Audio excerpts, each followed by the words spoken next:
Hello, welcome to this installment of In the Trenches.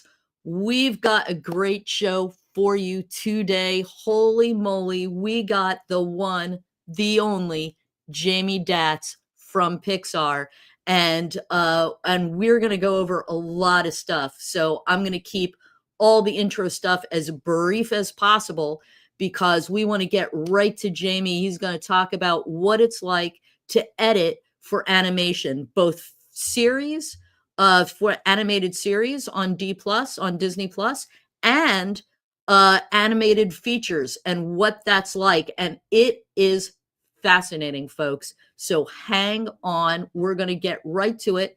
Couple quick things. Any questions you've got for me, you want to reach out, you can reach out to me at info@nleacademy.com. Let's not also forget that if you've got any comments live, you can put them live in the comments, and we will get to your questions. So any questions you might have for Jamie, tee them up, and we will get right to them. One thing I want to point out super quick is that, of course, just like most of Hollywood, even though Pixar is located in Emeryville in the Bay Area, but it still is under the Hollywood milieu, if you will. I don't think I'm using that word right. But they are all Avid based. So I just want to remind you guys, NLE Academy has a bunch of good stuff, including a Master Avid course that takes you from ingest to online. Check that out. I'm leaving, by the way, all these links are in the description, so you can get them down there as well. If you're already trying to teach yourself Avid, or you know a little Avid, or even if you're a longtime user of Avid, I've got a great Avid guide of my favorite settings that you need to know to get yourself successful on Avid. Seek out that guide.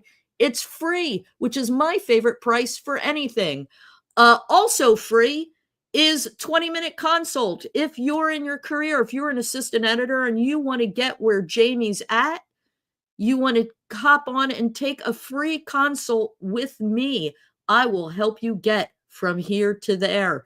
And a deep dive. You're going to need this deep dive. Not free, but on sale right now. I've left the coupon code and the link in the description.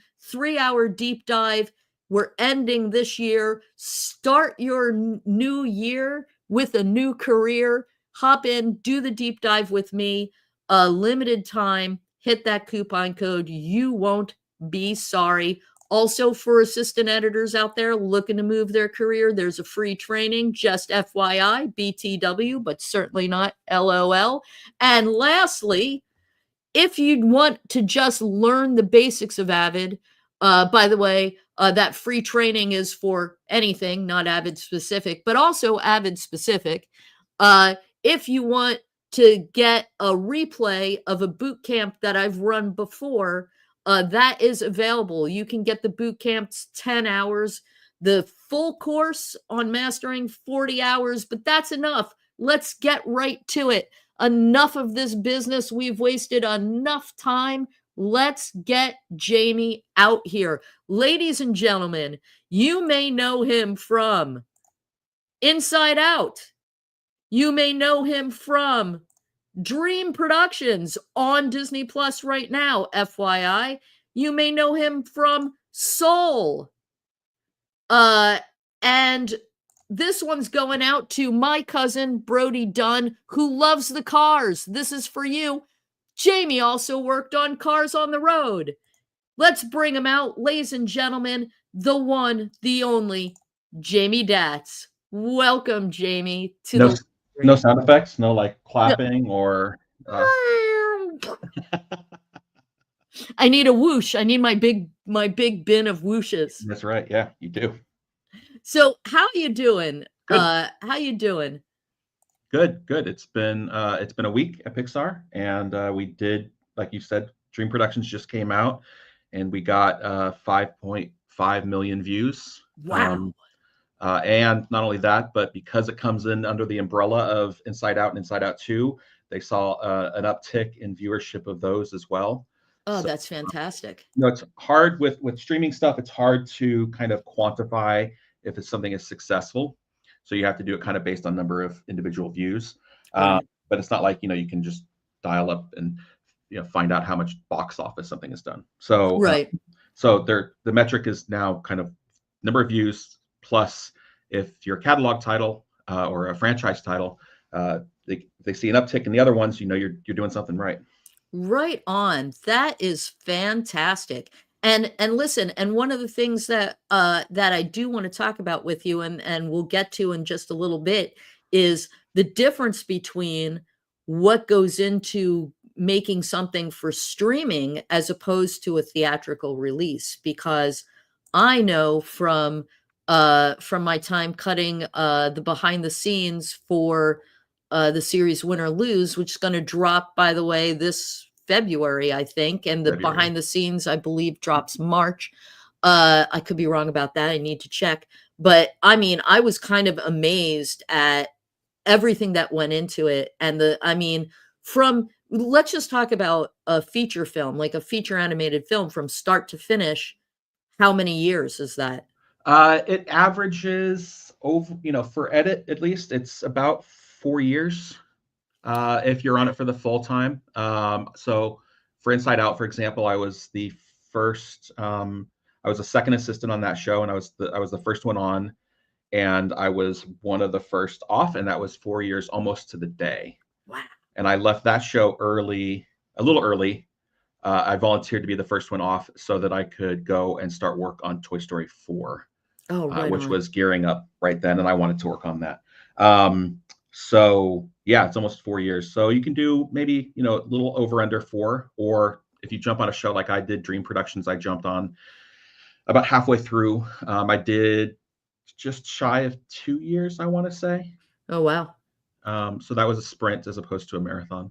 That's what we Right. consider it. I mean, which is nuts. I mean, 4 years on a show is considered a marathon, and 2 years is only a sprint. Right. Right. Just to give you an idea, Yeah. you folks out there in YouTube land or LinkedIn, or apparently the live stream to Instagram did not work. So just those two places, but those two places are enough. Let's backtrack really quickly. Jamie and I met, by the way, in the middle 2000s when we were both working down in Burbank for New Wave Entertainment and cutting down there. Talk really quickly about before we get into the nuts and bolts of animation. Mhm. Talk really quickly about your editing journey, man. Like, so I remember you told me that you started editing and casting, and this is important for all you assistant editors out there who are watching. There are no small jobs, right? I There are mean, no small jobs. No. really, like, if you think, oh, I'm stuck in casting and it's boring and it's not what I want to be doing, wait and listen. Go ahead, Jamie. Yeah. So actually, before that even, I started. I was in. I started training in news, and it was Okay. tape editing. And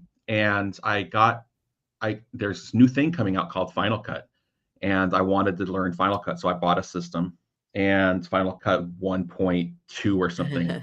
And I started doing odd jobs when I was in college, like cutting corporate stuff, anything I get my hands on, basically. And then I left community college, Ohlone College in Fremont. Shout out to Ohlone. And I went to the Academy of Art in San Francisco, and I'll be honest, like I kind of didn't want to edit anymore. And then moved down to LA, and I was just going to be a big time success down in LA producing. And then I realized, no, I didn't want to do that either. So I got back into it and fell in love with it. But I still had my Final Cut system, and it was at Final Cut 4, I think, at that point. And so I got this job cutting casting tapes, and I was able to take that, and they wanted me to stay on. I was cutting a show called Mad House for Sci-Fi. They wanted me to stay on, even though there was a kind of pause. So they said, hey, why don't you become a nighttime assist on a show called Come Home Alive? So I stayed on, went from that to a show called The Swan for Fox, did casting for that, then did the show, then second season of the Swan. And through that, basically, after meeting the first daytime assist for the first season, he got a job at New Wave, and he told me they were hiring. So I became the night lead for New Wave, night first assist, and started cutting there. Met a woman who where I'm still friends with, who got a job up here at Pixar, and she said, "Oh, a couple of years later, they're hiring." And now I'm at Pixar. So I always like to say that my first big job in LA is a direct link to where I am now, based on experiences and people that I met along the way. Right on. See, that's, no job's a toss away. You never know who you're going to meet on the current gig that you're doing, who's going to bring you in to the place that you're like, oh, this is where I really want to be, kind of thing. So just don't forget that, y'all, all you up and comers out there.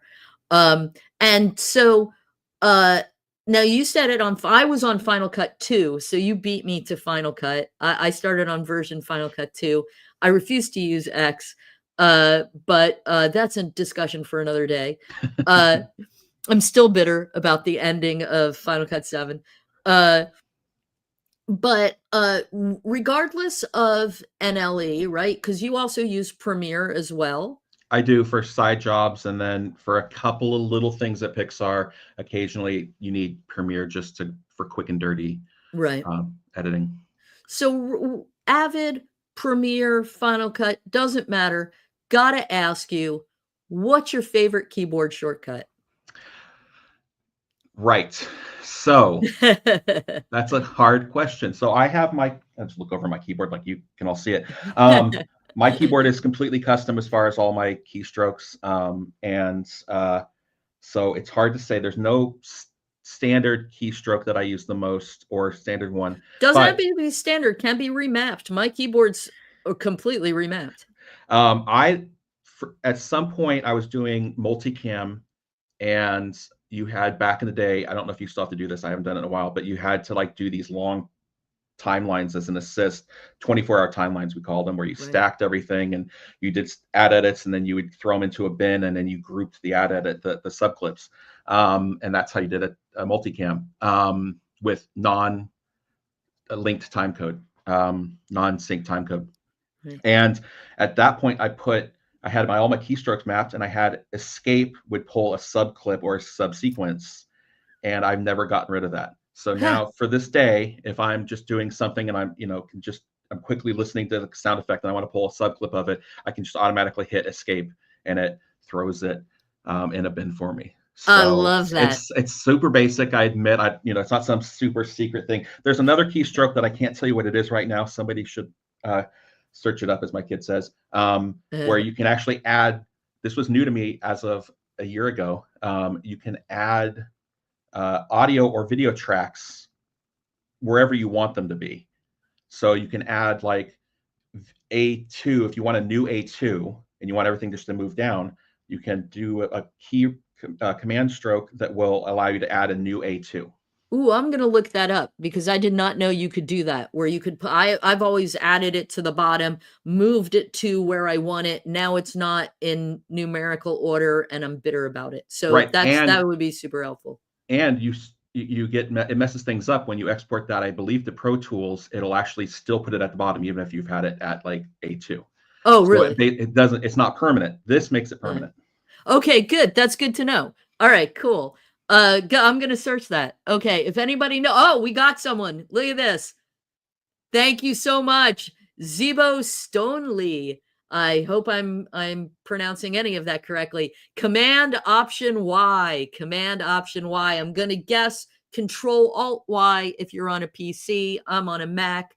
I'm all Mac based, but thank you. Thank you, Zebo Stonely. Love it. Command Option Y to add a track where you want it. I love that. That's awesome. Thank you. Thank you, soldier. Okay, well, let's talk. So super quickly, let's talk about what the job is, what the job entails of an AE working on working for Pixar.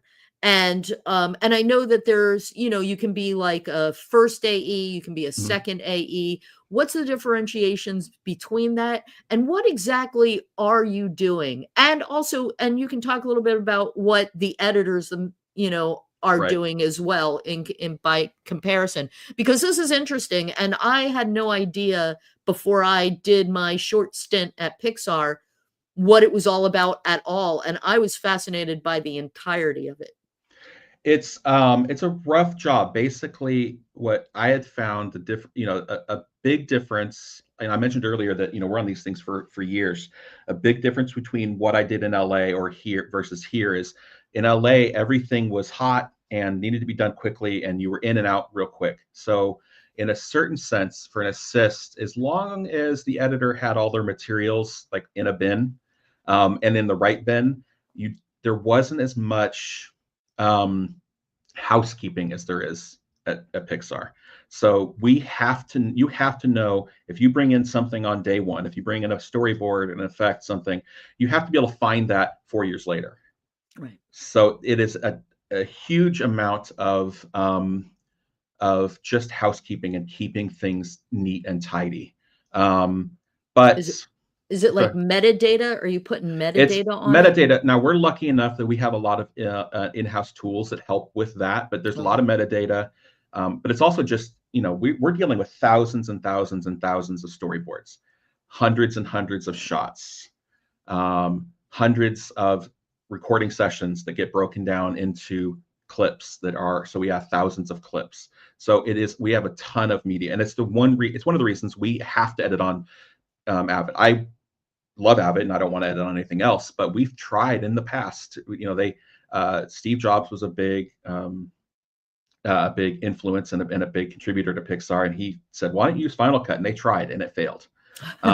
It couldn't handle the amount of media that we have in Right. an individual sequence, let alone what we have on our Nexus systems. I mean, Right. it is terabytes of media, um, and you have to be able to find it, and you have to be able to be able to for an assist, you have to be able to retrieve it quickly so your editor can do it. Yeah. As far as what the day to day is, so we start off, the first 2 years of a show, we're in storyboards. So we're just cutting storyboards, not just, but we're cutting storyboards for individual scenes and then for the entire film. So that's storyboard from Inside Out, in an early storyboard from Headquarters. This actually, I believe, is from D150. It is from one of the first scenes in Inside Out. Oh, wow. Um, and so we spent 4 years or 2 years, roughly. This is all rough. Cutting storyboards. So it is bringing in story for an assist. It's bringing in storyboards, recording temp dialogue, finding music, cataloging sound effects from our library, and then handing all of that material over to the editor for them to cut. And so you're doing an entire film, which might be 50, 60 scenes, that you're turning over and getting that stuff prepped for the editor. The editor will then cut it. Then we get notes. We send that back to the story department through some internal software we have. They give us new boards or update boards.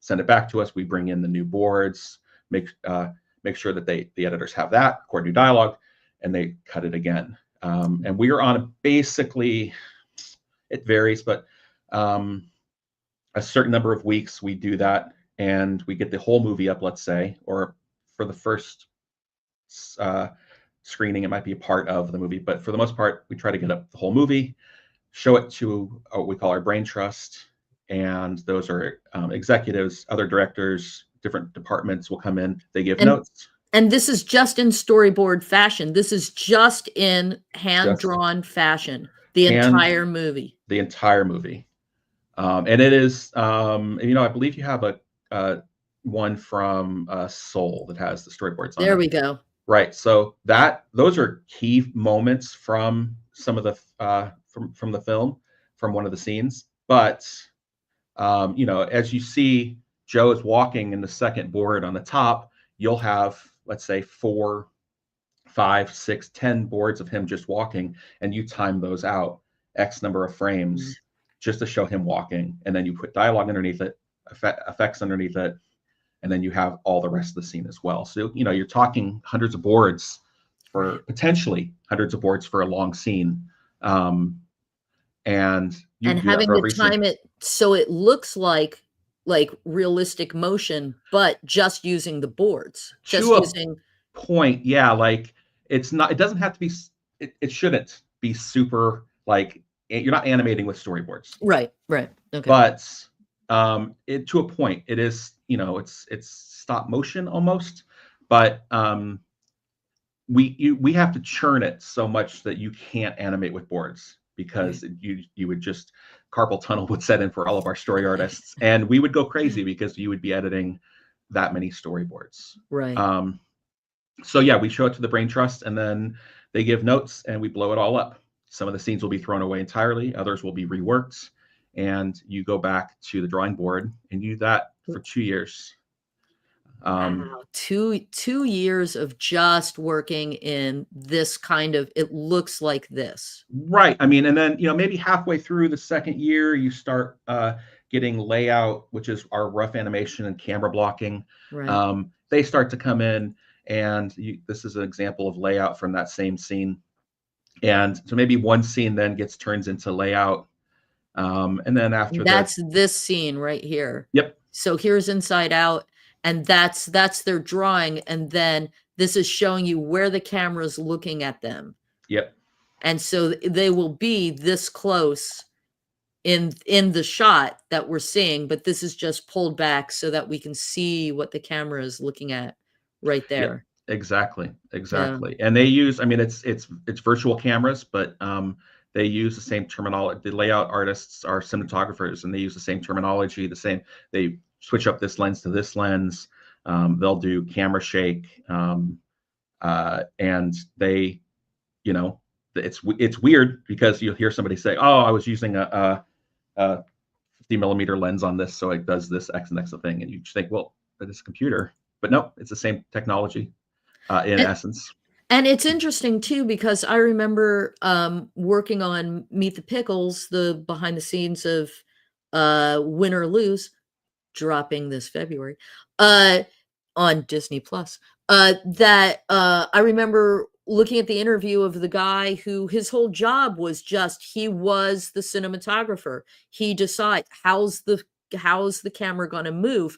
How are we going to get to the next scene? What happens in the next scene? How is the camera moving so that the next scene is seamless into it as well? I mean, it is like a cinematographer just doing it all inside a computer. It is exactly like that. The gentleman who did that for Dream Productions, Arjun, came up with a whole a look that he wanted, because we were doing a mockumentary. That's what Dream Productions is, and so he wanted the camera shake and the look of a documentary, but in the style kind of like of The Office. So he sort of came up with this whole look. He developed this whole look that he wanted to remain true with for handheld. Oh, that's cool. Or panning over quickly, doing a whip pan and going and following someone. They don't know they're on camera anymore. That kind of thing. So he wanted that look, so that was his job. And they would say, "Oh, you need to dial back some of the camera shake," and he'd fight for it. And we come to a meeting of the minds about how much camera shake they can include. But yeah. That is so cool. So then you're in layout, and then after that, anim starts to roll in. This whole time you're doing this, you're churning through boards and blowing this up and going in from brain trust to brain trust to brain trust. And then you hit animation, and anim starts, and they take the layout and they start to act. In essence, the animators become like the actors in that. So we've then recorded final dialogue or production dialogue with the name actors, and we cut that stuff in and then send that off to anim, and they start to do it. So I think you have the anim taking that same shot. In the stage? Yeah, go for the next one from there. That was 2, this is That's this 3. one. Yeah. Yeah. So that's Joy and the gang in animation. You still see that it's flat lighting, some little kind of effect stuff in the back, like the memory spheres are glowing, but it's just animation. Right, And we do that, and we watch that, and they'll have anim dailies where we look at it over and over and over again, right, and they get notes. Maybe they want to extend the shots, so they work with us. We extend out a number of frames or cut frames off. Then we lock that for anim. We have final digital dailies, final DD, and then, or actually, sorry, you get anim, you get final anim. They do final anim, and then it gets sent to lighting. Although these days lighting kind of works on top and effects works on top of, we all kind of work on top of each other. right. And then you'll have the next version of it where you'll see final lighting, Yeah. and they'll get final DD, final digital dailies, when that shot is finalized. So, yeah, so look at the difference. So there's none of it's just very plain in the background, and then boom, there's the lighting.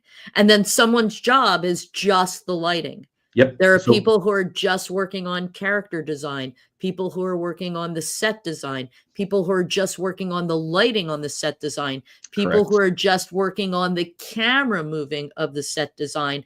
And then, of course, you've got the storyboard artists who are working on all the if something has to be redone, now they're going back to storyboard, and Yeah, they're going that's the back. worst case. That happens, but it is absolute worst case. If you're going from final DD, if you're going from that final shot back to Right. story, mistakes have happened. But it has happened. And yeah, I mean, basically, I've given tours, and I've talked to students before about this. But if you can think of a job in the traditional Hollywood, the live action, we have the equivalents at Pixar. We have people who deal with cloth. We have Right. effects people. We have our conceptual artists, our painters. We have all of it, from craft services Right. to, you've been there, you've been to the cafe, It's to delicious. the effects person. We have everybody. And what we do is, in essence, not even in essence, this is the truth, we are keepers of the cut. Right. So we keep everything in sync. We, early on, we're helping kind of frame the story. And then as it goes, we help contain any changes that are happening, and, talk and working with the directors and working with the artists, the other artists, editors are artists as well. But working with the layout artists, working with the anim teams, and trying to craft it in the best way possible. But everything lives in edit. And when it's final DD, we then, hopefully, if everything works out well, we then send it to Skywalker Ranch, where we do our mixing. Mm, And in that time also, we're working with composers and getting new music, right. and trying to craft that as well. But and then we send it, when all is said and done, we then send it to our post team, because at Pixar, edit isn't in post, it's in production. We're in the production side of it, Right. because we're working from the beginning. That took a long time for me to understand. And I'm like, no, I'm in post, I'm in edit. But we sent to our post team, and those are another group of artists that go and set, make DCPs and do all the final rendering and everything Wow. for us. And let's talk super quickly about also how when you're looking at your timeline of it, you've got your on your video layers for the timeline, the V1 layer is storyboards. They remain for the edit. And then on top, you go up a layer. Now here's the next layer. So maybe, start off with it all looks like this. But as you can see, as things start to get color and things start to move, now you're going up a layer to, then as we get to now, we've got some rendering, maybe the backgrounds aren't in, that's another layer. And then the top layer for when lighting and everything has all come together, you're just stacking those on Yeah, top, yeah, yeah. for the most So part. for the most part, yeah, like, it's possible that we might have like V1, probably V1 and V2 or storyboards. When you get out of story, hopefully you can collapse it down to V1, V2, but you know, we're doing internal effects as well, some picture-in-picture type stuff, some paint effects or whatever, to some key effects to kind of to sell the story in Right. boards. So yeah, maybe V1, V2, and then layout will be in 3. As they're working in layout, it might be 3, 4, 3, 4, 5, you know, but then depending on the editor, they'll either have a first assist or a second assist, maybe help bring things down as you go, because you could be up to like V12. Right. Yeah. Yeah. And then you start going like, listen, I get that you want to preserve the cuts. I have another copy in the bin somewhere.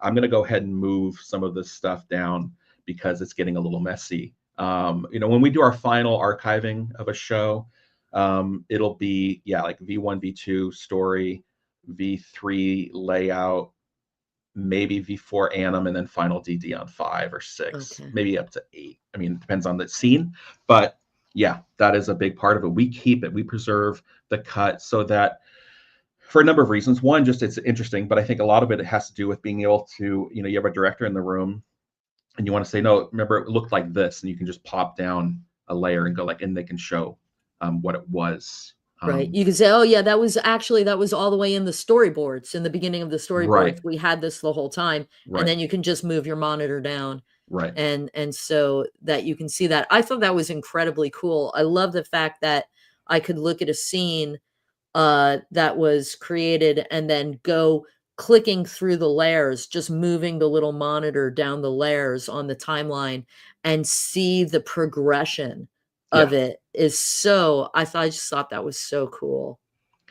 Yeah, it's great. It's like a little piece of an archive. It's a little history in Yeah. it. Yeah. So when we do our final archives, it is really neat to look and like, oh, that's right. That was 3 years ago, Started and off this way. that started off this way. Yeah. Yeah, though that character's, like, whole look changed, you know? And then Right. looking at all the I mean, are you involved ever in the like, as they're trying to figure out the look, how should the hair look? How should the fuzz look on the clothes? How should how what are the shapes of the trees? You know, like, all of these that's why, Ari, hey, and Chocolate Milk, I know who you are, I won't dox you, though. Hey, Chocolate Milk. And Ari, yeah, I mean, it is. I don't think people realize, like, when you say, like, oh, it takes 4 to 5 years to create an animated feature film from beginning to end, at minimum, you know, Yeah. is because every pixel you see on the screen, someone had to think about every aspect of that pixel. Yeah.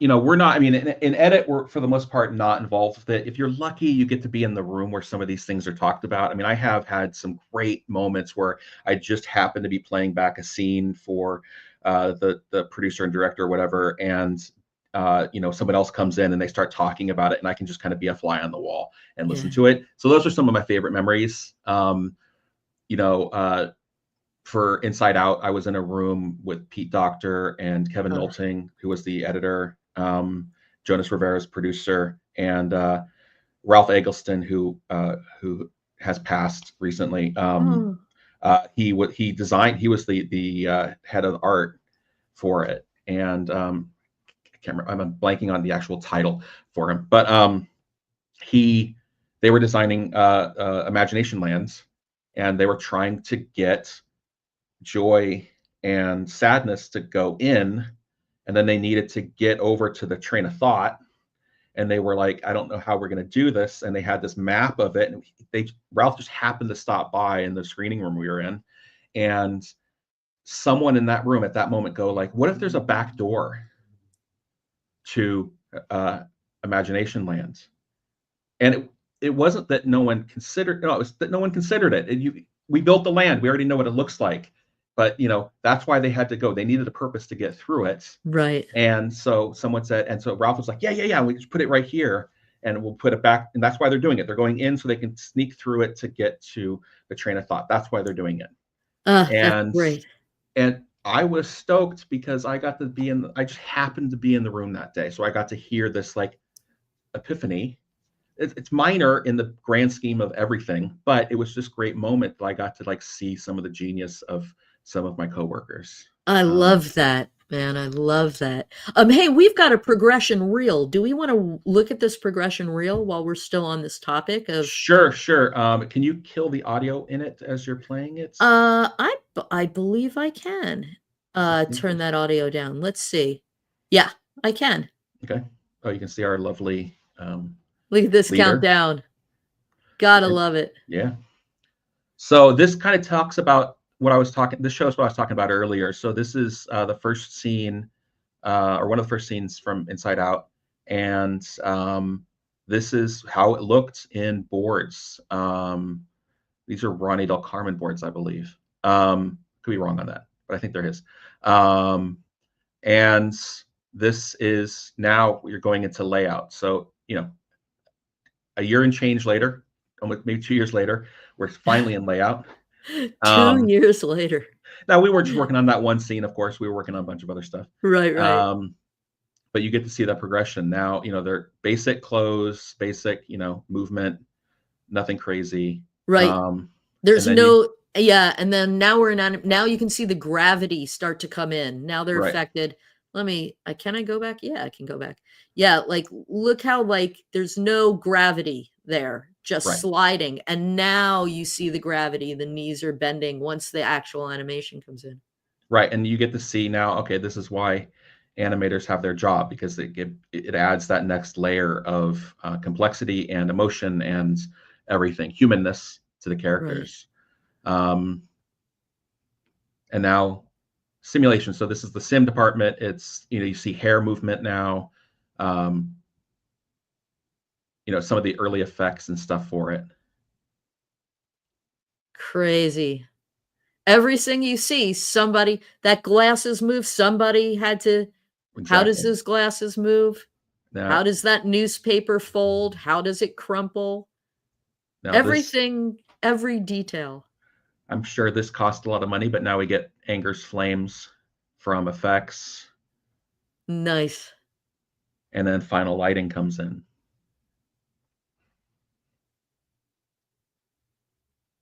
And this was a fairly intense show for a lot of these departments, because each individual character is basically made up of little dots of light. Right. So early on, they're like, this is going to break us, because it took like, somebody came up at one point and said it took like 48 hours to render out a frame, because everybody was just dots, and they're like, Right. and eventually, no, you cheat it. There's a lot of things you can do. I don't even know. Geniuses that I work with figure that out, and they make it so it can actually be made. And if you watch Meet the Pickles, which drops in March, you'll get to see a little bit about how in that, not just pimping it because I worked on it, but yes, I am. Yeah, you are. Uh, yeah, I am. But you get to see like they had to create for that series, for Win or Lose, for that whole series, they had to create entirely new technology for it because right, the difference now, you've worked on both. You worked on the streaming series Mm-hmm. on Disney Plus, and you've worked on obviously full length motion pictures. And the difference between it is that there's so much more content in a streaming series than there is in one motion picture. For that one, yes. For Win or Lose, For Win or Lose, it it was was, almost damn near double the yeah. amount of hours of stuff. I mean, did you get it pared down for For Dream Productions, Dream? unfortunately, they cut a couple of episodes while we were in the middle of it. Oh, So we were going to be, I think, 7 or 8 episodes, 7, I think. And then because of a number of factors, they took us down to 4. So that was its right, own nightmare, because we were making it. We right. were in boards for every episode, and then came in on a Friday or something, and they're like, actually, you're going to be, I think we were at 7 at that point. You're going to be 6, and then Monday we were 5, and then like a couple days after that we were down to 4. Oh man, So it's yeah, a it's a lot. It's a lot to do. I can understand why they would do that because and it is even a that lot. 4 episodes was 80 minutes something. Like Right. so we were not feature length, but not, by much. We could have Right. easily released that as a feature, if they had wanted to. Yeah, just But like 10 minutes shy of feature length, really. yeah, yeah, and even that, like some shows come in under. It's not often, but yeah, we could have easily added a couple things and been there. Not easily, but we could have. Hmm. But it is streaming is different in that it's faster. Right. You need to do it in less time, potentially more content. I've done 2 streaming shows now. Um, Oh, wow. in less time, Cars on the Road was also streaming. It was Oh, it was was it a lot, really? yeah, it was a lot smaller, but it was a lot it was shorter, but it was streaming. And it's just yeah, it's faster. You're on fire the whole time. Right. Basically, you have to get everything done so much faster under, smaller budget, smaller crews, potentially more content. Um, it's just harder. Yeah. So you have to be kind of, you have to not cut corners, I would say, but for edit, it becomes you have to work a little more uh, like an independent film style, a Mm. little more guerrilla filmmaking. You have to be a little more forgiving on some of the things. For me, for example, for Dream Productions, I wasn't as strict about some of the earlier stuff I was talking about, for my assists for the seconds that were working under me. I didn't make it. We didn't have to store things quite as tidy. We just Right. had to get it done. We were working with a smaller crew for that, and so I was like, listen, we're going to come in, we're going to do our jobs, we're going to leave, we're going to have a work-life balance, but we're going to have to do a couple little things that we're not going to be quite as noodly as the features are, just because we want to survive. Right. Right. Uh, really quickly, let's go over, like, what's the difference between the first AE and the second AE? And is there a third A or is there a third? There's not a third. First is I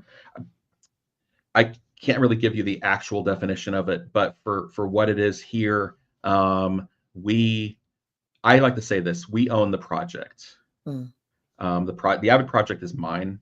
The Avids are mine. Um, I lend them to my editors. okay. And the reason behind that is it's an old thing that I got once. I saw a Air Force recruiter came to my junior high and said, "Who do you think owns the jets?" And you're like, everybody's like, the pilots. And you're like, no, no, no, the crew chief owns the jets. The Oh, pilot lends them the jet because if something breaks, who fixes it? Who's responsible for the jet? And you're like, oh, okay, the crew chief and their crew. So I like to say that about the Avids as well. When something goes wrong, it's my job to fix it, mm, or to get it fixed.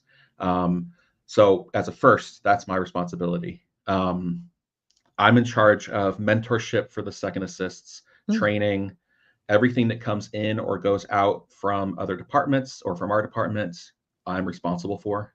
mm, Um, and so yeah, if it's broken, it's my fault. If it comes in broken and I haven't handed it to an editor without double checking it, it's my fault.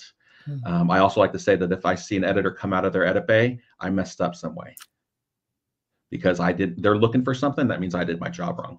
Mm. And Interesting. then we also then are we're the liaisons between production and edit. So I meet with myself and my manager will go and meet with the producers. For some of those, the editors are in some of those meetings, and others they're not. I'm the one who another department will contact if they have a question about the cut, Mm, so that I take that off the shoulders of my editor. That's that. First, the second assists do some of that if they're depending on training, but they're responsible for doing everything that I just mentioned. Like anything that comes in and out of the edit, they're responsible for. They do the actual grunt work.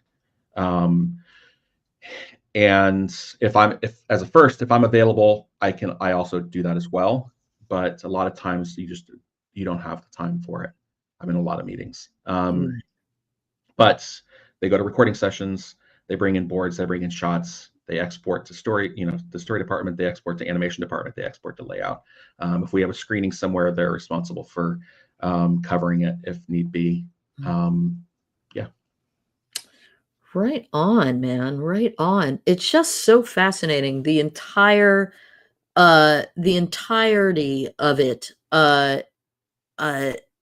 I know, everybody's like, oh, it's your job, and a job is a job. At the end of the day, it's got the same amount of aggravation as any other job. But still, I mean, you got to admit, pretty cool job. Pretty cool. It is. So, yeah, it is a really cool job. It is. I've met some stars. Yeah. I've met some incredibly cool artists, and worked with some incredibly cool artists and who have fascinating stories. I've brilliant, brilliant engineers here who develop some of our internal software.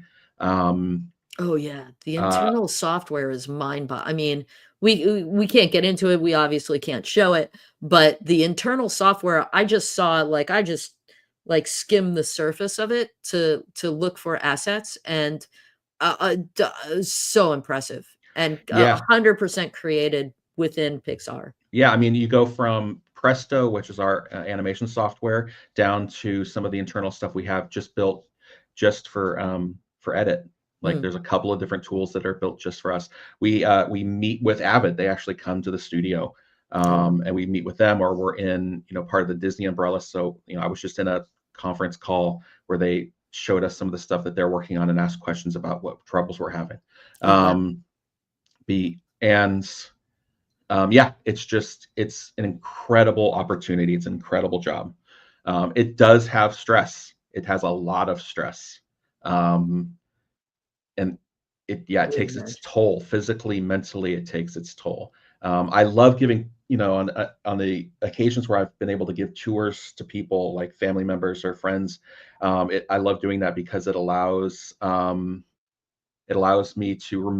reminds me that I work in this place, and it's not real. Like not everybody gets to do this. We have a basketball court that has the Luxo lamp ball or the Luxo ball Right. logo on it. We have a volleyball court. We have a pool. Like it's not real. That's not legit. Like that's crazy.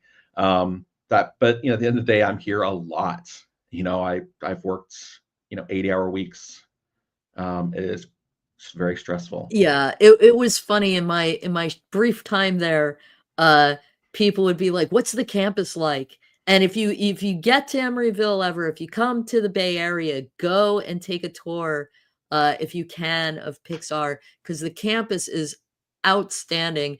And I'd be like, I don't know, I saw outside the building that when I would be on campus, from those rare occasions, like outside the building I work in is a beach volleyball court, a basketball court, a hot warm water salt Salt pool. pool. Yeah.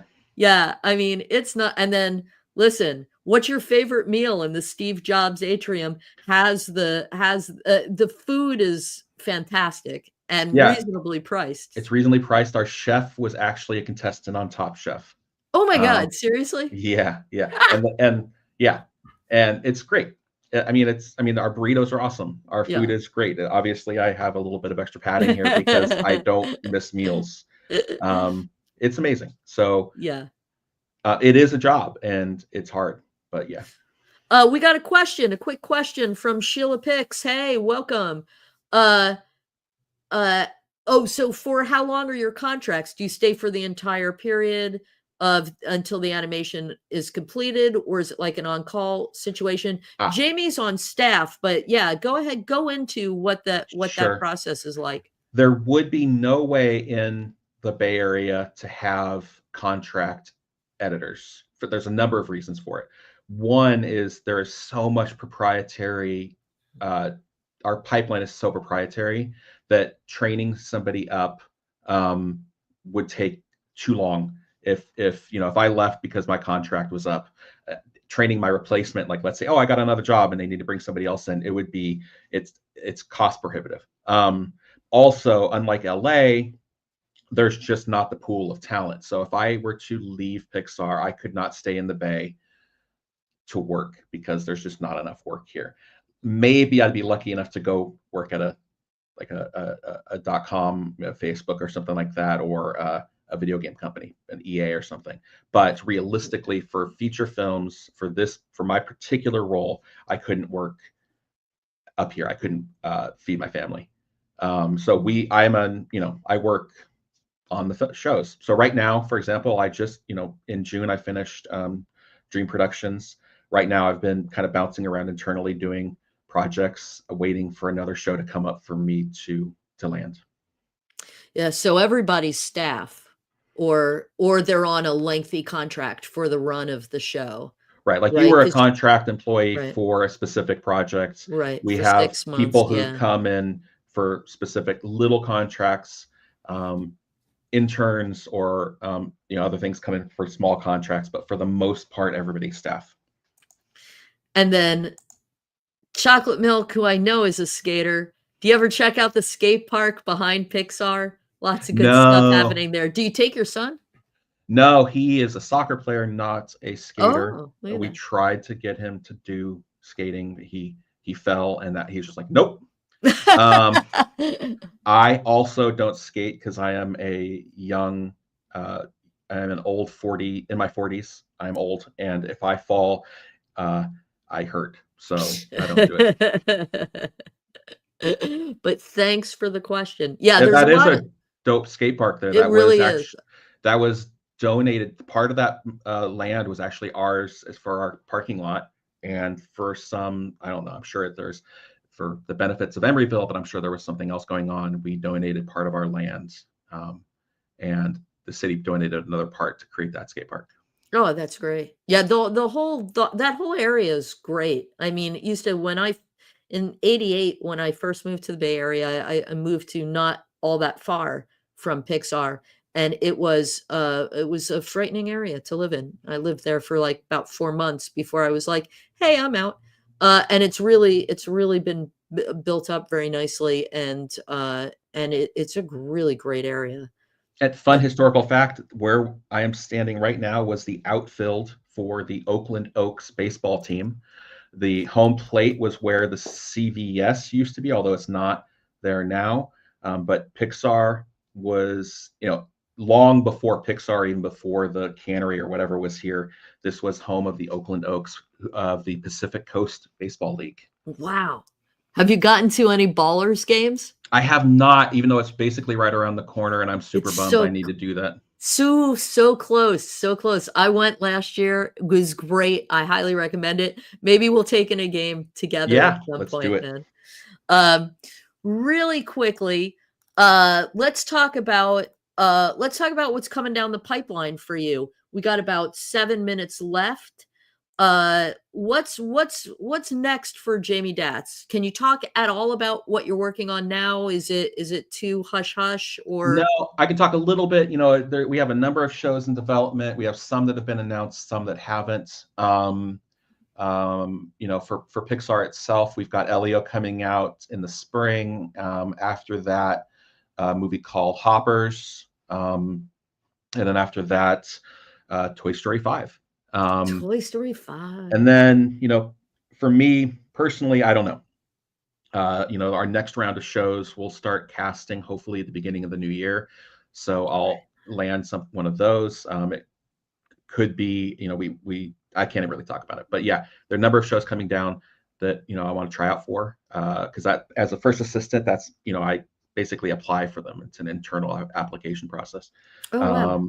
And yeah, I get to work on that. Between now and then, I'm doing, like I said earlier, I'm doing little side projects. Basically, for me, I have like passion projects for like helping the department out and trying to figure out new ways to do things, or working with other departments to sort of smooth out some of our workflows. I'm also our internal group, our internal engineer group for editorials called it's a tools group. They're called Story Edit Tools. And I'm the liaison between Edit and them. So I work with them trying to develop new software and new projects we can do. So, Oh, how cool. Are they yeah. still doing the shorts program or is that gone now? We on occasion do shorts. I don't think we've had one in quite a while. We do have our cooperative projects, our co-ops, and our Oh, yeah. Spark shorts that we did for a while. Oh, the Spark shorts. That's what I was thinking of. Yeah. Yeah. So I'm working on 2 co-op projects right now that when Oh, I great. have time, I can start working on. One's in Anim, almost done with Anim, and the other's just starting. We're in storyboards. Wow. Right on, man. That's and when you apply to hop on a new show, if there's like 2 or 3 coming, can you apply to all of them and just be like, "Whatever, I wanna be on any of these," or do you pick one and say, "This is the one I want"? You apply for all of them. That doesn't come up that often where that's an issue. Yeah. Um, I've only had it once where I was interviewing for 2 separate shows at the same time. Um, but basically, it's the most important thing to me, and that's why the interview is important, is the relationship between the first and their editor. It is an incredibly important role and incredibly important relationship. So that's what's important to me, is just making sure that we're on the same page and we meld well together. I've been incredibly lucky that as a first to work with some great editors, and we've had great relationships. So hopefully that the next show, whatever it is, whoever the editor is, I can continue that lucky streak. Right on. That is awesome. And leave us with and I didn't even prep you for this, but I'm gonna ask you anyway. You got any advice to folks out there who might want to be doing what you're doing? Either, up here, maybe they're down in LA where, there are a lot more post houses down there. Uh any advice to someone starting out who's like, "Man, how do I hop over? How do I get there?" Don't don't do it. No, it's fun. It's funny. I love what I do for a living. For me, my favorite part is when things are on fire, and I get to solve problems and put out those fires. I enjoy the stress. This business is not for everybody. I mean, I've literally traded stories with people who are like work in the ER, and they go like, "Yeah, your job's too stressful." And I'm like, I actually have a friend who's a pilot, and he's like, "Yeah, no, like you have the no. I land planes for a living. Your job is crazy." And I'm not trying to say that to like sound cool or anything, but it's just it is a stressful job. We have millions of dollars on the line Right. and tight timelines, and you just want to get the best job, the best thing out there, the best show out there. And it's 4 years of your life while you're doing it. But if you enjoy that kind of thing, just keep trying. I've talked to people who've tried to get in the door here even, and you just keep applying when you see the application process. And while you're waiting, their kids are luckier. The youth of today are lucky today. There's so much stuff out there you can cut, and it's so much more available. Like the programs aren't super expensive or free. Even DaVinci's free. Right. And there's people who want to have YouTube channels and they want that stuff cut. And some of those places are going to suck. They're going to chew you up and spit you out. But get some experience, get some projects under your belt. Just cut whatever you can, and then keep trying to get into whatever it is. If you want to get into animation, keep trying for Pixar or Nickelodeon. Amazon does stuff. There's a lot of DreamWorks places. still DreamWorks does stuff. Illumination has. Illumination, right. Netflix has stuff. Oh, yeah. Um, Let's not forget. so there are a lot of avenues. Oh, Disney Animation, of course. Right. Walt Disney Animation Studios. Let's not forget the big mouse, Yeah, right? the mouse, my Now favorite streaming. group. Yeah. Now Um, streaming, folks. but keep trying, and then just get some stuff under your belt, and you've made it when you can pay the bills. Yeah. There you go. And that's the thing, like back in our day, it was like these small cable companies, or like I was editing when I met Jamie, I was editing for a cable company that's now defunct. I was editing for Logo, and Jamie was doing DVD extras, Mhm. and we were hustling and we were making it happen. And back then it was all like you got on these little cable shows and you just went, or like the Swan or something like that. You don't have to I bring know. up the Yeah. Swan. Sorry. Yeah. Yeah. And then, but now now the equivalent to that would be like there are so many YouTubers who need people to cut content. I see ads for that all the time. So look for one of those. Cutting anything is cutting. There is no, I'm just doing casting reels. There is no, it's just a thing on YouTube. There is no, oh, I'm just doing social media for someone. It's all cutting. It's all experience. You never know who you're going to meet there. I got to meet this guy. That was one of my favorite parts about working down in LA. Yeah, that was good times. Those were good times, yeah. man. Those were good times. And that's right around the time where Beauty Box had just come in, like that, where you could put a glow on. Maybe it wasn't called Beauty Box then. It was called something else, but you could put a glow on and get rid of all the wrinkles. Because I remember, I won't mention the name of the comedian who may or may not have been, you know, the lead of, like, let's say Encino Man, but you put a glow on his face and you brought me into the edit suite and you're like, look what you can do now. You're like, no glow, glow, no glow, glow. And we were both like, whoa. And that was like amazing back then. Yeah. Being able to eyedropper color was like amazing back then, to color correct. Now you don't even think of it as, now it's so, yeah, of course, duh, yeah, I'm gonna do that. Zoom has it, or this, you know, right, CapCut, yeah, or whatever has it, yeah, or the Digital Anarchy. They have a whole bunch of great plugins that Beauty Box that like just smooth things out. Plugins for Premiere. I get no kickback from Digital Anarchy, but their stuff is good. I use their stuff every single day. But there we go. That's it. Jamie, I want to thank you so much for joining me here today on the live stream. This was fantastic. If you got any questions that linger, you can leave them in the comments and I will answer them on YouTube. But you can also reach out to me directly at info@nleacademy.com. And let's not forget all the great, free training, what? Free guide, what? Whole course of how to use Avid. You want to learn Avid. Everybody wants to learn Avid. Double your income, double your job opportunities. Learn Avid, folks. It still dominates Hollywood. You're going to want it if that's the kind of jobs you're looking for. And so much more. Look in the description. We got stuff going. I hope y'all have a really good end to your year. Jamie, you and I, we will grab lunch one of these days. Sounds good to me. In real life. It'll be super exciting. And thank you. Thank you, Pro Edit. Appreciate you coming. And hey, love that my cousin Janet came out and the great aunt to Brody Dunn, who is a fan of the cars. Another shout out for you, Brody Dunn, right there. Thank you, Jamie. Thank you, everybody, for watching. This has been fantastic. We got more good stuff coming up in the new year, so hit that subscribe button. Don't forget to like, leave comments, do all the stuff the algo likes, because we love the algo. All hail the algo.